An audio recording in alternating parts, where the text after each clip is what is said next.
Hello বন্ধুরা, tarot infinity চ্যানেলে আমি সাগরিকা তোমাদেরকে জানাচ্ছি অনেক অনেক স্বাগত। তো চলো, আজকে একটি নতুন রিডিং নিয়ে তোমাদের সামনে আবার চলে এলাম।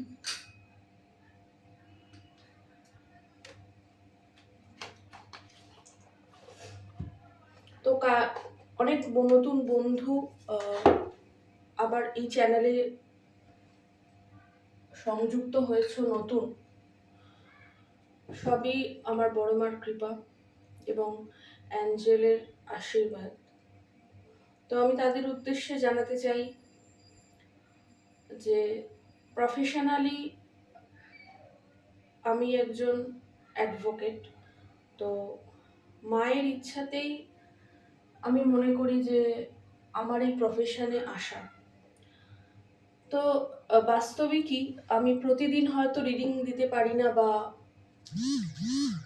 সময় মতো রিডিং দিতে পারছি না, কিন্তু চেষ্টা করি বন্ধু, যাতে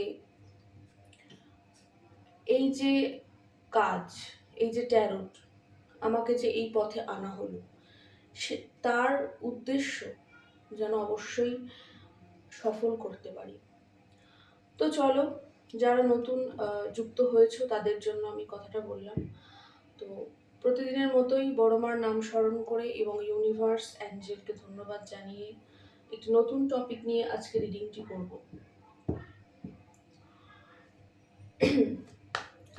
হয়তো এখানে কেউ আছো যার মনে হচ্ছে যে মনের ভেতরে খুব একটা একটা হুলস্থুল চলছে, যেন যেন মনে হচ্ছে খুব আবেগ আসছে তোমার সেই মানে পার্টনারের কথা ভেবে। হয়তো তিনি দূরত্বে আছেন বা যোগাযোগ অনেকদিনই নেই, যোগাযোগ বিচ্ছিন্ন। তো এরকম পরিস্থিতিতে তার কথা তোমার খুবই মনে পড়ছে এবং যেন মনে হচ্ছে যে তাকে একটা ফোন করি, একটা মেসেজ করি, তার সাথে কথা বলি। মানে একটা পাগল পাগল যেন মনোভাব ভেতরে হচ্ছে, এরকম একটা ভাইবস আমি কিছুদিন ধরেই রিসিভ করছি। তো আজকে তার উপরে রিডিং করব যে এই যে তোমার মনে তার কথা আজ অনেক দিন পর, কিংবা কিছু মানুষের ক্ষেত্রে একটু বেশি মনে পড়ছে আজকে, এমন কেন হলো? তিনি কি তোমার কথা ভাবছেন? তিনি কি ভীষণভাবে তোমার কথা ভাবছেন?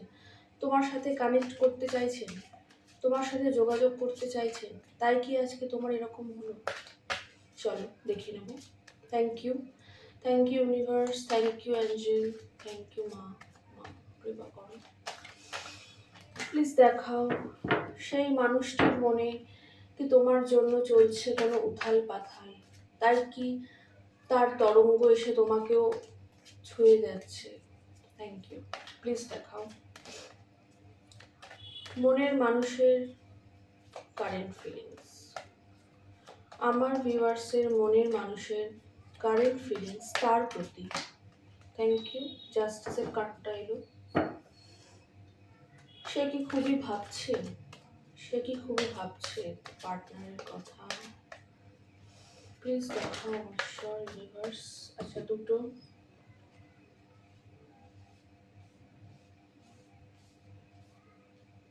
আচ্ছা চারটে কার্ড এসেছে, আর বটমে দেখছি রয়েছে কিং অফ সোর্ডস।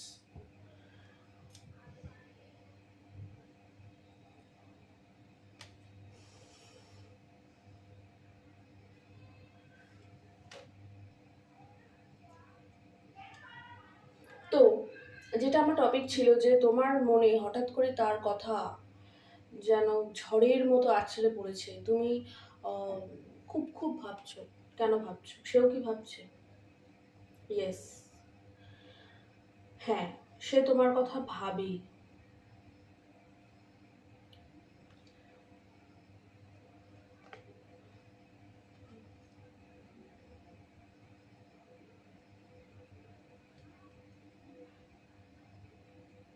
বর্তমানে হারমিট মোডে আছে, অর্থাৎ এই সম্পর্ক নিয়ে আত্মসমালোচনা, সে নিজের ভেতর আত্মসমালোচনা করে। বর্তমানে কিছুটা একাকী, নির্জন এই রকম পরিস্থিতিকেই সে বেছে নিচ্ছে এবং সে ভাবছে যে এই সম্পর্কে কি ভুল হলো আর কি ঠিক হলো, আমার কি করা উচিত ছিল আর আমি কি করিনি, কি করলে ভালো হতো আর আমি কি করলাম। ভালোবাসা দরজায় এসে ফিরে গেল, একেবারেই কি চলে গেল, না এখনো কিছু আছে বাকি। তো এই ধরনের একটা পর্যালোচনা সেই মানুষটির মধ্যে চলছে। কারণ হারমিট আমাকে এটাই বলে, সেই মানুষটি হতে পারেন ওয়াইস, খুব বেশি ইম্যাচিওর এনার্জি কিন্তু আমি আজকে এখানে পিক করছি না, আমি ন্যাচারালি করিও না। তার কিন্তু একটা এজ আছে, মানে খুব বৃদ্ধ বলছি না বা খুব ইয়াংও বলছি না, কারণ এই যে আত্মসমালোচনা, আত্মপর্যালোচনা, মনের মধ্যে এই যে চিন্তা, এই ভাবনাগুলো না একটু ম্যাচিওর না হলে না কোথাও গিয়ে যেন মনে হয় ডিভাইনও ইনপুট করতে পারেন না। অর্থাৎ জীবনের যে চড়াই উতরাই সেইটা কিছুটা পার হলে তখন গিয়ে কিন্তু হারমিট মোড আমাদের জীবনে আসতে পারে। কারণ হারমিট মোডে আমরা কিন্তু ডিভাইনের সাথে কানেক্টেড হই এবং কোথাও গিয়ে ভাবি এবং নিজের সমালোচনা নিজেই করি যে আমি কি করলাম, আমি কি করলাম না। তো আমি যখন আজকে এই রিডিংটা করছি সম্পর্কটি নিয়ে, লাভ রিলেশনশিপ নিয়ে, কারোর ক্ষেত্রে এক্সট্রা ম্যারিটাল অ্যাফেয়ার হতে পারে, কারোর ক্ষেত্রে লং টার্ম রিলেশনে থাকার পর বিচ্ছেদ হয়েছে এমন হতে পারে, কারোর ক্ষেত্রে ডিভোর্সে কেউ আছো দেখছো তোমার এক্স পার্টনারের জন্য এমনও হতে পারে, আবার দুজনেই অবিবাহিত এমনও লোক আছো, এমনও থাকতে পারো কেউ। তো বন্ধু, সবার জন্য জেনারেল রিডিং।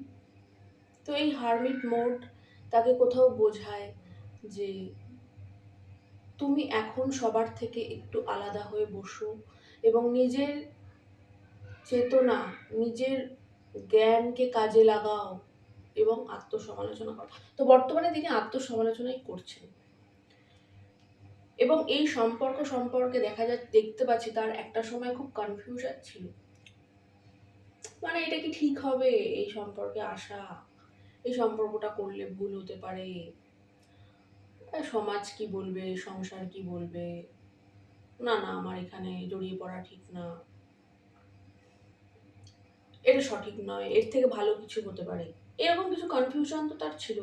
যেটা কিনা 7 অফ কাপস, সেটা কিন্তু এই কার্ডটা দেখো রিভার্সে এসছে, এরকম এসছে কার্ডটা। অর্থাৎ তার এই কনফিউশন থেকে সে মুক্ত হয়েছে। এই কনফিউশন থেকে মুক্ত না হলে হারমিট মোড আসেও না। কিছু জ্ঞান তো তার আছেই, আমি একেবারে অজ্ঞান তাকে বলতে পারছি না, এবং তার কিছু দায়িত্ব আছে। তার নিজের জীবনে সে কর্মী মানুষ, মানে সে কর্ম করে। যদি তুমি কোনো মহিলা দেখছো তাহলে কোনো তোমার মেল পার্টনারের জন্য এই রিডিংটি নেবে, এবং যদি তুমি কোনো মেল দেখছো তাহলে তোমার কোনো ফিমেল পার্টনারের জন্য এই রিডিংটি অবশ্যই যাবে।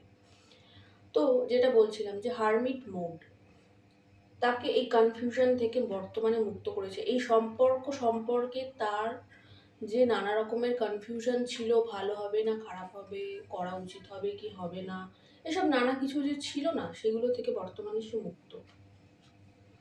এবং কোথাও গিয়ে না আজকে অ্যাকশন নেওয়ার একটা ব্যাপার আছে। অর্থাৎ কাপসের কার্ড এখানে আসেনি, কাপস ইমোশন বোঝায়, কাপসের কার্ড এখানে আসেনি, ঠিক আছে। তাও আমি এখানে 7 অফ কাপসটাকে একটু ক্ল্যারিফাই করছি। Please clarify 7 of cups reverse. Thank you divine. Please clarify 7 of cups reverse. 7 of cups reverse কেন এলো প্লিজ বলো 7 অফ কাপস কেন রিভার্স এলো। এত যদি ভালোবাসো কেমনে তা সই, সোহাগ রাগের মালা আমি কি করে যাব, স্রোতে আমি ভেসে যাব, কেন বোঝো না, স্রোতে আমি ভেসে যাব, কেন বোঝো না, কেন তুমি আমাকে যে এত ভালোবাসো। তো এই গানটাও চ্যানেল হয়ে গেল, গানটা শুনো। তো না, সেটাই বলতে চাইছি, অ্যাকশন নেওয়ার প্রবল মানসিকতা, মানে তার মধ্যে তো একটা হারমিট মোডও আছে, আবার চ্যারিয়েটও চলে আসছে, মানে আর তার মধ্যে না অ্যাকশন নেওয়ার প্রবল আকুতি কোথাও জন্মাচ্ছে। মানে তিনি এখন মনে করছেন যে না, এই সম্পর্কটা তো ডিভাইনলি গাইডেড, অর্থাৎ ঈশ্বরের নির্দেশিত। আমার নিয়তিকে আমরা কখনো পরিবর্তন করতে পারি না বন্ধু। আমাদের জন্মের আগের মুহূর্তে আমাদের ভাগ্য লিখিত হয়ে যায়, সেই ভাগ্যকে পরিবর্তন আমরা করতে পারি না। এবং ঈশ্বরের প্রতিটি কার্য তোমাকে দিয়ে করানো হচ্ছে, এবং যাই করানো হচ্ছে তার পিছনে একটি উদ্দেশ্য অবশ্যই আছে। তো বর্তমানে তিনি কিন্তু কনফিউশন থেকে মুক্ত, এবং এই সম্পর্কে অ্যাকশন নিতে চাইছেন, এবং কোথাও গিয়ে তিনি ইমোশনাল তো ফিল করছেন। কাপসের কার্ডের কথা বলছিলাম, তো দেরিতে হলেও কিং অফ কাপসটি এসছে বটমে। কিং অফ কাপস নিয়ে পরে বলছি। তো চ্যারিয়েট অর্থাৎ তিনি কিন্তু বর্তমানে তোমার প্রতি খুবই ইমোশনাল এবং আবেগপ্রবণ হয়ে পড়েছেন। এবং যে কথাটা আমি বলছিলাম যে এত আবেগপ্রবণ হয়ে পড়ার ফলেই তোমার দিকে বারংবার সেই তারই আবেগের রেশটা এসে যেন লাগছে, এবং শত কাজের মাঝেও তোমার মধ্যে কিন্তু খুব একটা অস্থির পরিস্থিতি তৈরি হচ্ছে, যেন তার কথা খুব খুব খুব আজকের দিনে দাঁড়িয়ে মনে পড়ছে। এমন হচ্ছে কি? অবশ্যই কমেন্ট করে জানিও। তো চ্যারিয়েট কার্ডটি আমাকে বলছে তিনি কিন্তু অ্যাকশন নিতে আগ্রহী, তিনি এবার অ্যাকশন নেওয়ার জন্য মুখিয়ে আছেন, এবং আগামীতে তোমরা তার দিক থেকে কিন্তু অ্যাকশন দেখতে পাবে। এই সম্পর্কে একটি নতুন সূচনা হোক, সমস্ত পুরনো রাগ, অভিমান, ঝগড়া, কান্না, ভালো লাগা না ভালো লাগা যাই থাকুক না কেন সব কিছু ঝেড়ে ফেলে, বা তার যে অপরিসীম বার্ডেন, কিছু মানুষের ক্ষেত্রে তোমার পার্টনার ম্যারিড হতে পারেন, তো তার তো বার্ডেন আছে, সেই বার্ডেন কিছুটা ঝেড়ে ফেলে, এবং সবটা আমার আসছে না, কারণ কারো যদি স্ত্রী সন্তান থাকে, সেই সন্তানকে তো ছুঁড়ে ফেলে দেওয়া যায় না। তো সেই জন্য আমি একটা বাস্তবিক প্র্যাকটিক্যালি বলছি যে কিছুটা তাদের থেকেও সময় বাঁচিয়ে তিনি চাইছেন এই সম্পর্কে একটি নতুন নব সূচনা করতে, এবং এই সূচনাটি কিন্তু শুভক্ষণেই হবে। সেই সেই বিশেষ ডিভাইন টাইম আগত হবে, এবং এই সম্পর্কের একটি শুভ সূচনা তিনিই করবেন, তার তরফ থেকেই হবে। যার কথা ভেবে এই রিডিংটা দেখছো, তার তরফ থেকেই কিন্তু আগামীতে একটি শুভ সূচনা এই সম্পর্কে দেখতে পাবে, এবং সূর্য উঠবে, এই সম্পর্কের আধার কেটে যাবে, এরকমই কিছু বার্তা আছে। তার অ্যাওয়েকেনিং চলছে, তার কিন্তু অ্যাওয়েকেনিং চলছে। এবং একটা অদ্ভুত ব্যাপার, খুব প্র্যাকটিক্যাল মানুষ হলেও হয়তো তিনি খুব প্র্যাকটিক্যাল মানুষ হলেও তার মধ্যে আজকে আবেগের যেন অগ্নুৎপাত, আবেগের বিচ্ছুরণ হচ্ছে। এই আবেগের বিচ্ছুরণ হওয়ার ফলে তিনি যেন মনে করছেন এক্ষুনি যদি আমি তার কাছে ছুটে যেতাম, এক্ষুনি যদি আমি স্বীকার করতাম যে হ্যাঁ তোমাকে ভালোবাসি, হ্যাঁ এই সম্পর্কটায় আমি ফিরতে চাই, হ্যাঁ এই সম্পর্কটাই সেই সম্পর্ক যেটা ঈশ্বর ইউনিভার্স আমার জন্য স্থির করেছেন, তাহলে খুব ভালো হতো। এই জন্যেই আজকে তোমার ভেতর এই উথাল পাথাল চিন্তা, এবং কখনো তোমার চোখ দিয়েও সেই জল বেয়ে পড়ছে তার কথা স্মরণ করে। হয়তো তুমি ভাবছো যে কেন আজকে আমি তার কথা এতদিন পর ভাবতে বসলাম, কেন আমার মধ্যে এমন ছটফটানি হচ্ছে, হে ঈশ্বর আমাকে তুমি বাঁচাও, রক্ষা করো। কারণটি এটাই যে তিনিও ফিরতে চান, এবং কোথাও গিয়ে জাস্টিসের একটা ব্যাপার আছে। জাস্টিস কখন আসে, অর্থাৎ ন্যায় কখন হয়? যখন তোমার প্রতি কোনো অন্যায় হয়েছে তখনই ন্যায় হয়। তাই আজকে বলতে কোনো দ্বিধা নেই যে তোমার প্রতি অন্যায় তো হয়েছে, তাই এই ন্যায়ের কথাটাও উঠে আসছে। জাস্টিস তোমরা পাবেই। যারা যারা ভাবছো যে তোমরা যাকেই মানো না কেন, ঈশ্বর, ইউনিভার্স, যে যে সম্প্রদায়েরই হও না কেন, যে আমি তো,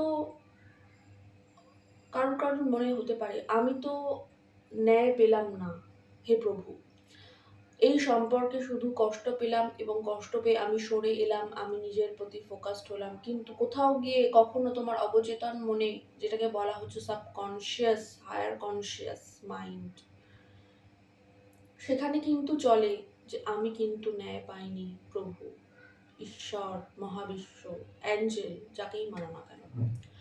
তো সেই ন্যায় কিন্তু তোমার দিকে আসতে চলেছে এবং আমার যেন মনে হয় তীব্র বেগে তোমার দিকে ধেয়ে আসছে, উল্কার বেগে সেই ন্যায় তোমার দিকে আসছে। কারণ সব কিছুরই একটা ডিভাইন টাইমিং হয়, এই ন্যায়েরও ডিভাইন টাইমিং আছে এবং সেটা কিন্তু সঠিক সময় তোমাকে সার্ভ করা হবে এবং সেই সময় চক্রটা যেন শুরু হয়ে গেছে। কিং অফ কাপস দীর্ঘদিন দূরত্ব থাকলেও বর্তমানে ভীষণভাবে ইমোশনাল তোমার পার্টনার তোমার প্রতি, এবং তিনি যেন ইমোশনের একটা প্রবল সাগরের উপর বসে আছেন এবং তার ঢেউ তাকে ছুঁয়ে যাচ্ছে এবং হাতে কাপ নিয়ে তিনি বসে আছেন। Cup full of emotions, cup আমাদের ইমোশনকেই ডিনোট করে।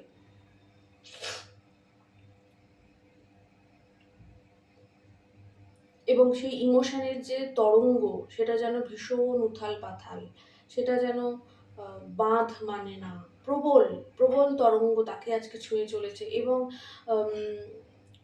যখন প্রচণ্ড ঢেউ ওঠে সাগরের মধ্যে, তখন কি হয়, তখন নৌকা যেন এই এই যেন লাফিয়ে উঠছে, এই নৌকা বুঝি ডুবে গেল, এরকম একটা অদ্ভুত সিচুয়েশন আজকে উঠে আসছে। সে যে মানে সে যে এতটাই তোমার প্রতি অবসেসড হয়ে পড়েছে যে তার সেই অবসেশন তোমাকে কিন্তু স্পর্শ করছে বন্ধু। যদি তোমরা সত্যি সত্যি কানেক্টেড থাকো, ডিভাইনলি কানেক্টেড থাকো, তাহলে একজন পার্টনারের অভিপ্রায়, মনের ভেতরের অনুভব, অনুভূতি, চিন্তন তোমাকে স্পর্শ করে। এবং যদি কোনো স্পিরিচুয়াল জার্নিতে থেকে থাকো, ডিভাইনলি স্পিরিচুয়াল জার্নি মানে যারা স্পিরিচুয়াল জার্নিতে আছো তারা বুঝবে। এবং আমি বিশ্বাস করি আমার এই চ্যানেলে যারা বন্ধু তারা নিশ্চয়ই কোথাও না কোথাও ডিভাইনলি কানেক্টেড, কারণ ঈশ্বরের অশেষ কৃপায় আমি এই চ্যানেলটি শুরু করি। তো এটাই আমি মনে করি, এটা আমি ফিল করি আজকের দিনে। তো তিনি খুব ইমোশনাল আজকের দিনে, আগামীতে ভীষণভাবে অ্যাকশন নিতেও চাইছেন, নতুন সূচনা করতে চাইছেন, মানে সবই করতে চাইছেন, কি করতে চাইছেন না, এবং চিন্তাটাও করছেন। যদি কখনো চিন্তা করছেন না শান্ত হয়ে, তো সেটাও কিন্তু হারমিট মুড, তোমাকে নিয়েই চিন্তাটা করছেন এবং তার মধ্যে না অনেক জ্ঞান বৃদ্ধি পাচ্ছে। যখন হারমিট মোডে মানুষ থাকে না, তখন খুব খুব জ্ঞান বৃদ্ধি পায়, মানে ঈশ্বর আলো দেখায়। এবং কোথাও গিয়ে নত হচ্ছেন, মানে ইগোইস্টিক যদি ছিলেন, অহংকারী ছিলেন, বা মনে করতেন আমি সঠিক, আমার কথাটাই সঠিক বা আমার পথই সঠিক, তাহলে গিয়ে কিন্তু বর্তমানে তিনি অনেকটা নত হয়েছেন। এবং একটা সম্পর্কে ব্যালেন্স করতে গেলে একটু নত হতে হয়। যদি ভীষণ তুমি অহংকারী হও, উন্নাসিক হও, তাহলে সেই সম্পর্কে কোনোদিন তুমি কোনো সম্পর্কেই ব্যালেন্স করতে পারবে না।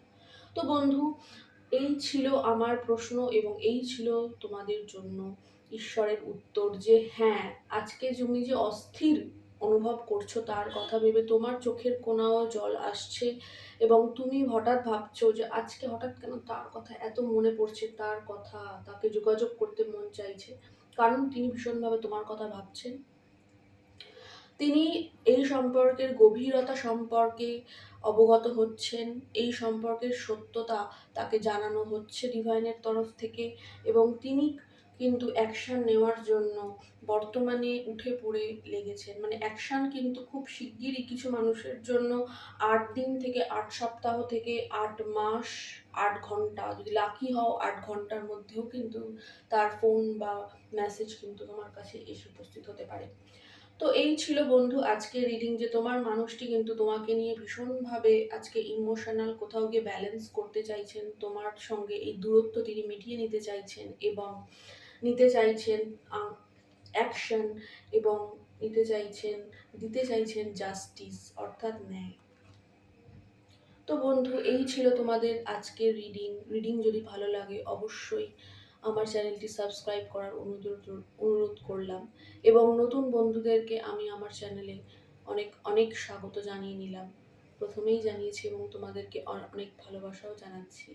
তোমরা ভালো থাকো, এটাই চাইবো ঈশ্বরের কাছে, বড়মার কাছে এবং মহামান্য অ্যাঞ্জেলের কাছে, এটাই কামনা করব। তো দেখা হবে দ্বিতীয় কোনো রিডিংয়ে, ততক্ষণের জন্য জানাচ্ছি বাবাই এবং জয় বড়মা।